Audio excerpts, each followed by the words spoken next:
The renovation of the golf course begins with the killing of all vegetation on the tee boxes and the fairways.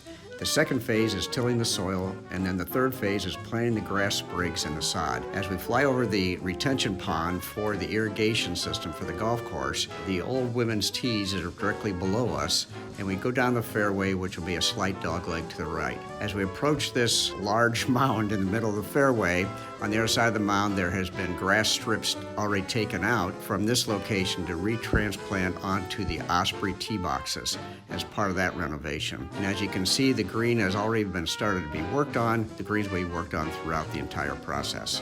Pelican 2 is a very narrow par 3 with water following it all the way down the right side. You can see the tee boxes have already been killed of the vegetation and are being prepared for the tilling process. It's a very, very small fairway, very narrow. That fairway will all be replanted with sprigs, grass sprigs. And as you approach up to the green, you can see that the green is green. The green has had its first aeration and fertilization process. It'll be ready for verticutting, which will be a thatching process, and the next time we see it, it should be pretty nice. Pelican 3 is another very narrow par 3 with water following it from tee to green. The tee boxes have been killed of all vegetation and are awaiting the leveling and the tilling process that will take place before they are resodded. As you can see, it's another very small, narrow fairway that also will be tilled and sprigged and sodded. And as we approach the green has had its first aeration and fertilization and will be thatched. The thatching process is called verticutting. This will be done several times during this project. You can also see where the grass was stripped in front of the green and it was used on the tee boxes in Osprey.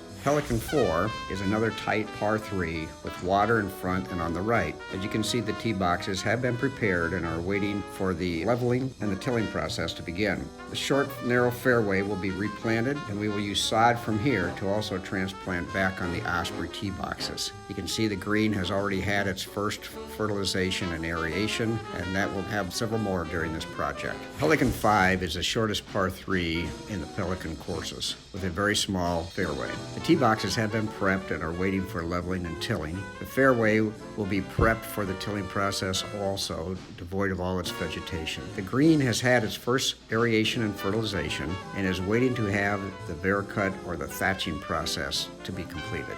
Pelican 6 is a short par 3 with a little fairway to work with. The tee boxes have been prepared for leveling and the tilling. The small fairway has been devoid of the vegetation and is also ready for the tilling process. The green itself has been aerated and fertilized and ready for the verticut or thatching process. These processes will be repeated several times during the project. Pelican number 7 is a longer par 3 with a very wide fairway. Tee boxes have been prepared and ready for tilling. As you can see, the fairway is burned out of all vegetation, and that is also ready to be tilled. As we approach the green has been aerated and fertilized for the first time and is waiting the verticut or the thatching process to begin to clear out the thatch. Pelican 8 is the longest hole on the Pelican course. As you can see, the tee boxes have been prepared for the tilling and the leveling process. As we go on, you can see from the cart path to the left is the water, and of course to the right are the trees. And the fairway narrows pretty much right into this area where it does look like the Sahara Desert right now. But all the vegetation has been cleared away in and out throughout the fairway. And as you'll see coming up, there's some areas of the fairway that we took the sod from and we replanted it over on the Osprey course tee boxes, so it was reused. As we approach the green has been aerated and has been fertilized and is awaiting the verticut or the thatching process to begin. This will take several times throughout the project to do. Pelican 9 is the final hole on the Pelican course. It's a par 4 taking you back into the clubhouse. The tee boxes have been prepared and are awaiting the tilling and leveling process. And as you can see below, we did take some of the sod from this course and replanted it on the Osprey tee boxes. As we move down the fairway has been cleared of all vegetation and basically looks again like the Sahara Desert. As we approach the green has been aerated and fertilized and is waiting for its verticut or thatching process to begin. We will be aerating and fertilizing all the greens several times throughout this process.